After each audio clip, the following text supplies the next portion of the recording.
The detention cell hummed with the low-frequency vibrations of the Caltharian warship's engines. Commander Vexthul studied the creature behind the energy barrier with 4 of his 6 eyes, while the remaining 2 monitored the security feeds. The human sat perfectly still on the metal bench, hands clasped loosely in its lap, breathing in that peculiar rhythmic pattern that indicated their species was at rest. "Pathetic," muttered Sub-Commander Krill, her mandibles clicking in disgust. "Look at it. No natural armor, no claws, no venom sacs. How did such a weak species ever leave their homeworld?" Vexthul's primary eyes never left the human. Something about its stillness bothered him. In his 40 cycles of military service, he had captured representatives from over 200 species. They all exhibited predictable behaviors when caged, pacing, aggressive posturing, or cowering in fear. This one simply sat and observed. "The intelligence report suggests they're persistence hunters," he said, accessing the datapad with one of his lower appendages. "Their homeworld classification indicates a gravity well 1.2 times standard, with atmospheric composition that would be toxic to most civilized species." "Persistence hunting," Krill scoffed. "What kind of predator strategy is that? Our prey submission protocols work on pure intimidation and overwhelming force. These humans appear to have evolved from prey animals themselves." The human's head turned slightly, and Vexthul felt an unexpected chill run through his exoskeleton. Those forward-facing eyes, the unmistakable mark of a predator, fixed on him through the barrier. There was no fear in that gaze, no submission. Only a cold, calculating assessment. "Perhaps we should begin the interrogation," Vexthul said, activating the translation matrix. The energy barrier shimmered and faded. The human remained seated, but Vexthul noticed the subtle shift in posture. Muscles coiled like compressed springs. Weight balanced on the balls of its feet despite appearing relaxed. "I am Commander Vexthul of the Caltharian Empire," he announced, his translator converting his clicking speech into the human's crude verbal language.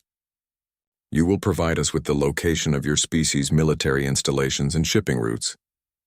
The human spoke for the first time, its voice carrying an odd quality that made Vexthul's secondary heart skip a beat. "My name is Sarah Chen, Lieutenant Commander, Earth Defense Force, serial number 77492 Alpha Delta." It paused, tilting its head slightly. "That's all you're getting." Krill stepped forward, extending her razor-sharp feeding appendages. "Your species has no concept of true predation. We have consumed the flesh of 1,000 worlds. You will—" The human moved. Vexthul's enhanced reaction time, bred through generations of warrior stock, barely registered the motion. One moment the human sat passively on the bench. The next, Krill was suspended 3 feet off the ground, the human's surprisingly strong grip around her thoracic region, slowly applying pressure. "On my world," the human said conversationally, "we have a saying. It's not the size of the dog in the fight. It's the size of the fight in the dog."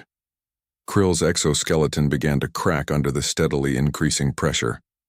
"Your mistake was assuming that because we don't look like predators, we aren't predators.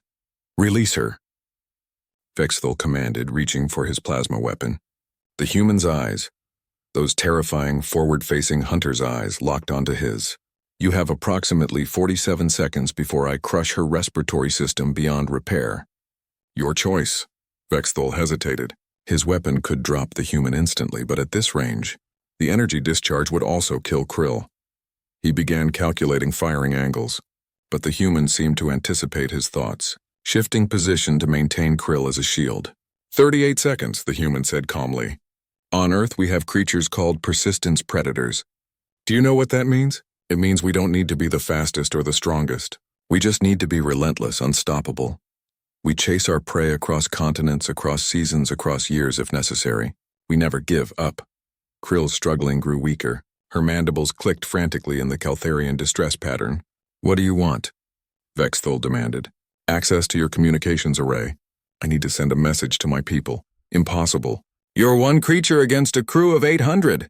The human's grip tightened fractionally. Krill's exoskeleton creaked ominously. "You still don't understand.